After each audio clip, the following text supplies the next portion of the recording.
भक्ति सागर के सभी दर्शकों को मुकेश गांधी का प्रणाम। दोस्तों, चलो जी लेते हैं। हम क्यों जीते हैं?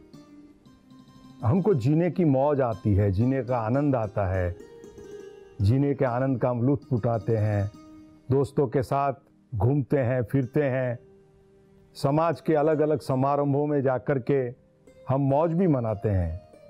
और कहीं भी कोई तकलीफ आई समाज में, देश में, तो हम अपना और से सेवा का कार्य भी करते हैं। हमारे अंदर सत्व, रजस और तमस, ये 3 गुण हैं।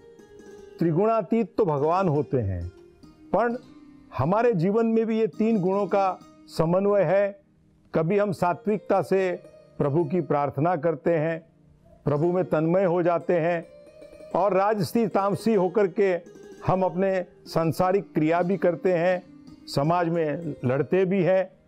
कभी कभी हमारा अहंकार हमारी तामसिक का, राजसी प्रकृति का प्रतीक होता है, पर वही अहंकार हमारे समाज के लिए, हमारे राष्ट्र के लिए, जब वही अहंकार एक ध्येय पा लेता है तो वो हमारी अस्मिता बन जाती है।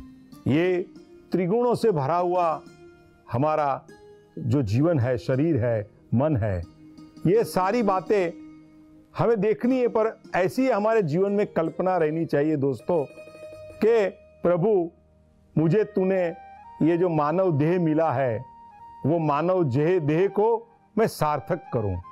और दुर्लभम भारते जन्म, ये भारत भूमि में जो मुझे जन्म मिला है, ये पुण्य भूमि में मुझे जन्म मिला है, तो ये जन्म को भी मैं सार्थक करूं। ऐसा मुझे कार्य करना है। और सार्थक करने के लिए, हमारे जीवन को सार्थक करने के लिए हमें क्या करना चाहिए?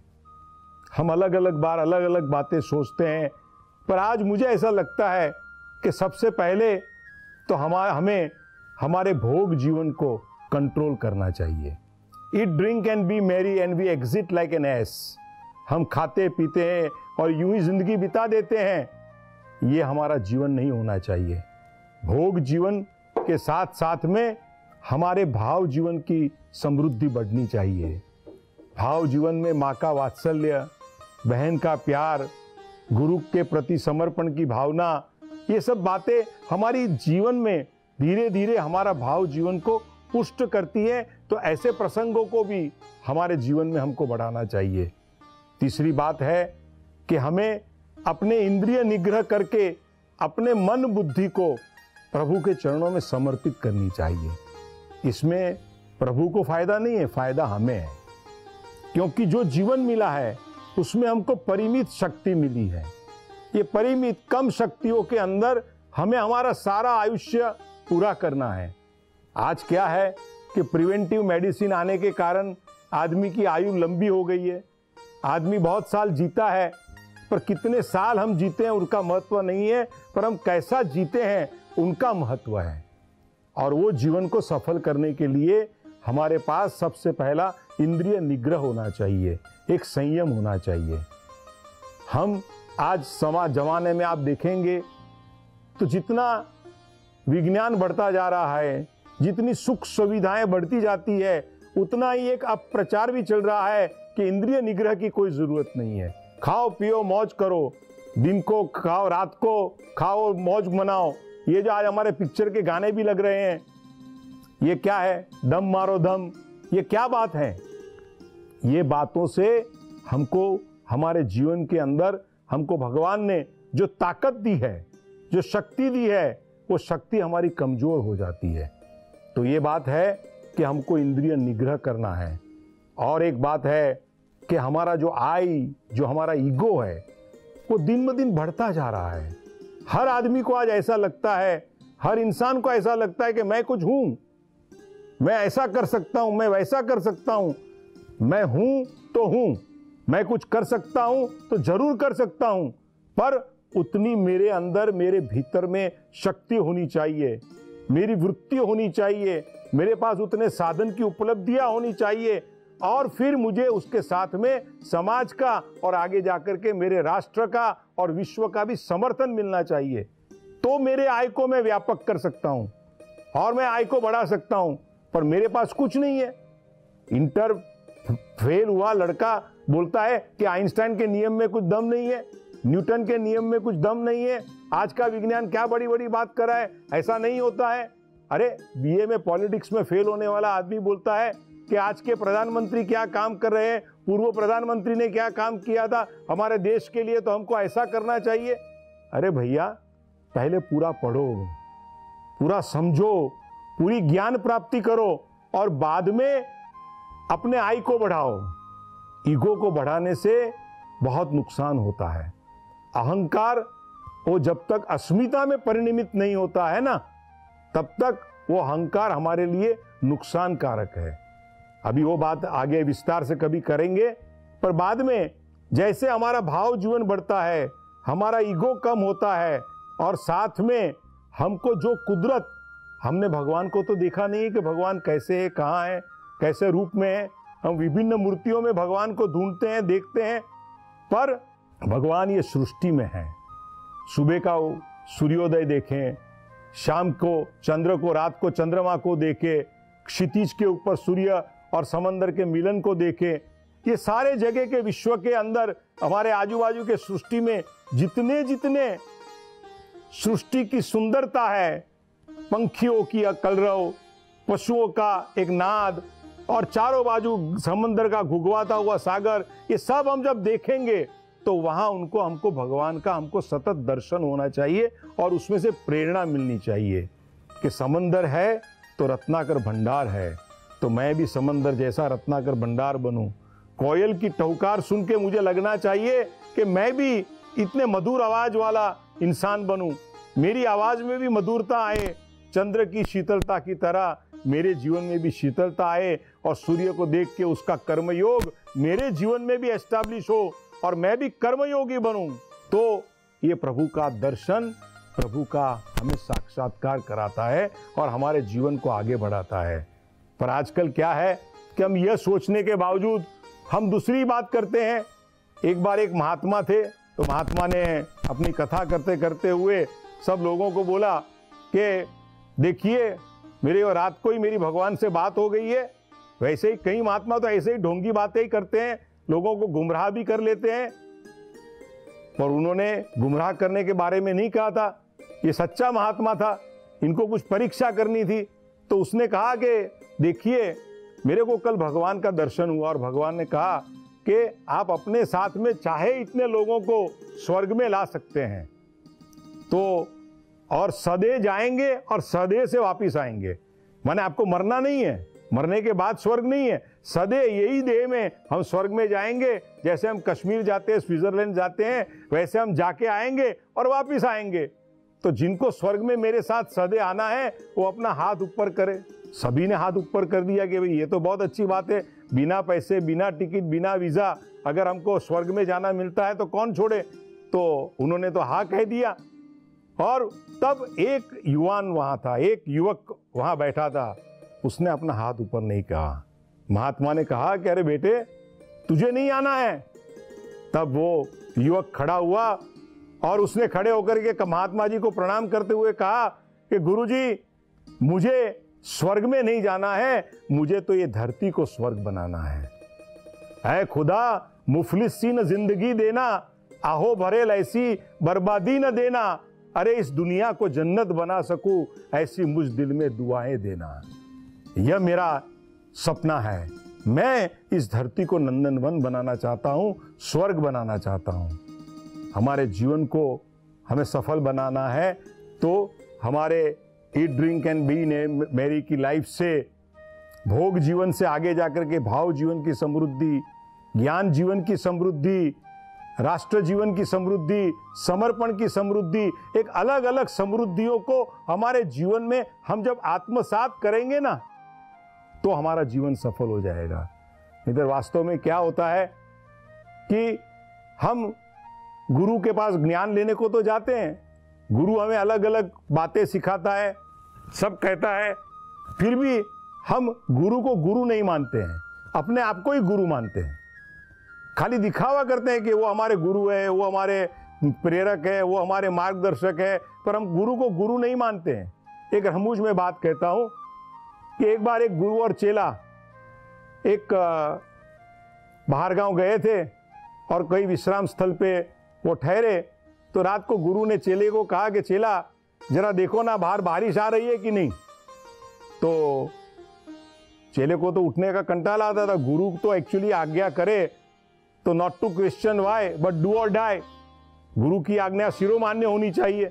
पर उसने तो कहा कि अरे देखिए ना गुरुजी, ऐसा कीजिए ना, वो बिल्ली आ रही है, बिल्ली के ऊपर हाथ लगा दीजिए तो आपको लगेगा वो गीली है, तो लगना आपको मालूम पड़ जाएगा कि बारिश आई है कि नहीं। गुरु ने बिल्ली के ऊपर हाथ लगाया, देख लिया बारिश नहीं आई है। फिर थोड़ी बार में उसको तो चैन नहीं पड़ा, तो उसने कहा कि अरे गुरुजी ने कहा कि अरे बेटा जरा लाइट जल रही है, ये ट्यूबलाइट जल रही है, ये ट्यूबलाइट बंद कर दो ना बेटा। तो चेले ने कहा अरे गुरुजी क्या बात करते हैं, आपने जो कंबल ओढ़ी है ना वो कंबल अपने सर के ऊपर ले लो ना, तो अपने आप ही अंधेरा हो जाएगा, ट्यूबलाइट को जलने दो, रात को उठना पड़ेगा सडनली। तो अब ये गुरु ने कहा कि ये चेला तो मेरा कुछ मानने को तैयार ही नहीं है, कैसा चेला है मेरा। फिर बाद में तीसरी बार उसने कहा कि अरे बेटा कुछ नहीं तो एक काम करो, मुझे बड़ी प्यास लगी है, जरा पानी पिला दो। तो चेला तो महाचेला था, उसने कहा अरे गुरुजी क्या बात करते हो आप, मैंने आपके 2 काम किए, आप मेरा भी एक काम कर दीजिए ना, आप खुद पानी पी लीजिए और मुझे भी पानी पिला दीजिए। ये गुरु चेला का रिलेशन होता है।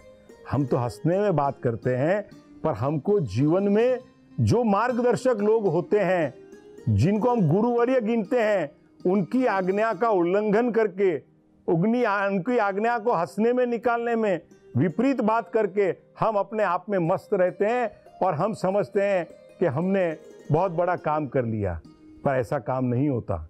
एक जंगल था, एक जंगल के अंदर एक लकड़हारा जो था वो जंगल में लकड़ा काटता था, लकड़ा काट के उसमें से कोयला बनाता था और बेचता था और अपना निर्वाह चलाता था। पूरे जंगल का उनके पास कॉन्ट्रैक्ट था, तो उनका जीवन निर्वाह अच्छी तरह से चलता था। एक बार पुराने ज़माने की मेरी नानी ने कही हुई एक कहानी है। तो एक बार वो जंगल में से एक राजा जो था वो शिकार करते करते हुए कहीं गुम हो गया, और जंगल में गुम होते हुए फिर उन्होंने ये देखा कि ये लकड़हारा इधर है, जंगल का लकड़े काट रहा है। वहाँ गया और कहा कि भैया मेरे को बड़ी प्यास लगी है। तो लकड़हारे ने अपने पास जो शीतल पानी का जो कुंज पड़ा था उसमें से निकाल के वो राजा को उसने पानी पिलाया, उनको शाता दी, उनको तृप्त किया और कहा कि मेरे लायक और कुछ सेवाएं तो बताइए। तो राजा ने कहा कि मुझे रास्ता दिखा दीजिए, मुझे अगले शहर में जाना है, मेरे राज्य में जाना है। तो उन्होंने उनको चलते चलते जा कर के पानी पिलाया, ठंडा सा, तृप्त किया और राह दिखाई और उनको जंगल के बाहर उनके राज्य तक भेज दिया। राजा भी प्रसन्न हो गए। पहले राजा आज के मिनिस्टर जैसे नहीं थे, तृप्त होते थे तो कुछ बधाई भी देते थे छोटे आदमियों को। तो ये राजा ने जंगल में से आकर के अपने राज्य सिंहासन पे बैठे, तब उन्होंने आदेश किया कि एक काम करो भाई, वो जंगल में जो लकड़हारा है ना उसको एक चंदन के वृक्षों का पूरा कॉन्ट्रैक्ट दे दो, वो जंगल का जहाँ चंदन के सारे वृक्ष है।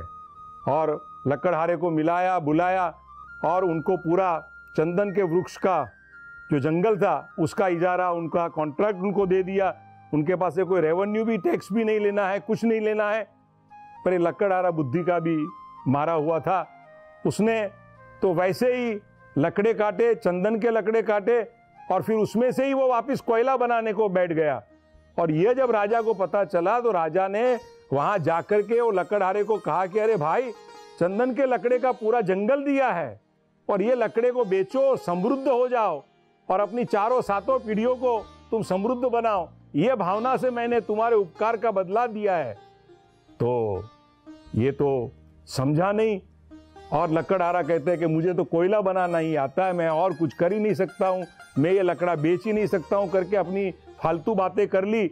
और वापिस राजा ने वो कॉन्ट्रैक्ट रद्द किया, उनका चंदन का पूरा जंगल चला गया और वो लकड़हारा सिर्फ कोयला बेचता रह गया।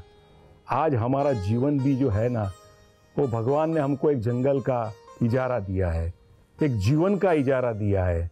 उसमें हमको चंदन का वृक्ष दिया है कि इस वृक्ष की खुशबू की तरह तुम भी फैलो, तुम भी आगे बढ़ो और तुम भी अपने जीवन में कुछ काम करो, समृद्धि पाओ, पर हम वो कर नहीं पाते हैं। और हम वही लकड़हारे की बात पे हम हंसते हैं, पर हम खुद ही लकड़हारे की तरह हमारी जिंदगी को ऐसे ही ध्येयहीन जीवन बना करके, ऐसे ही व्यर्थ जीवन बना करके, हम सिर्फ अपनी ही असूलों में, अपने ही भ्रांत मान्यताओं में हम ऐसे ही खो जाते हैं और हमारा जीवन व्यर्थ करते हैं। पर हमको हमारा जीवन सजाना है, भोग से भाव जीवन की ओर हमें बढ़ना है। इंद्रिय निग्रह करके हमें अपने आप को एक ताकतवर बनाना है। हमको योगी भी बनना है और उपयोगी भी बनना है। हमको रोगी नहीं बनना है, हमको भोगी नहीं बनना है, पर हमको योगी बनना है और योगी बन के उपयोगी बनना है। हमारे जीवन को हमें सार्थक करना है। जिंदगी केवल न जीने का बहाना, जिंदगी केवल न सांसों का खजाना, जिंदगी का काम है पूरब में सूरज उगाना। ये हमारे जीवन का ध्येय होना चाहिए।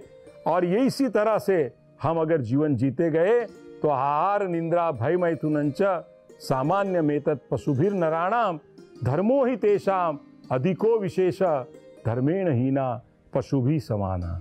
हमें हमारा जीवन धर्मयुक्त आचरण से करना है कि जो धर्म हमारे ऐहिक और पारलौकिक उत्कर्ष के लिए कारणभूत हो, और हमारा जीवन हम खुद देख करके जब आईने में हमारे जीवन को देखे, अपने प्रतिबिंब को देखे, तब हमें पता चले कि नहीं, मैंने जीवन में समर्पण किया है। और वो समर्पण करने के बाद में जब हम अब चंदन का या गुलाल का एक टीका अपने मस्तिष्क पे लगाएंगे, तब हमको लगेगा कि मैंने मेरे भगवान का साक्षात्कार किया है और मैं बिंब का प्रतिबिंब भगवान हूँ और मैंने अपना ही पूजन किया है। ये पूजन हम करें और अपने सर पे ये साक्षात्कार का तिलक करके हम भगवान को ये जीवन देने के बाद में बारे में भगवान को थैंक्स कहे, उनकी कृतज्ञता व्यक्त करे और कहे कि प्रभु तूने मुझे जीवन दिया है, इसको मैं संवारूंगा, बनाऊंगा और समाज के लिए उपयोगी होकर के प्रभु मैं तेरे चरणों में ये जीवन अर्पित करूंगा। Thank you.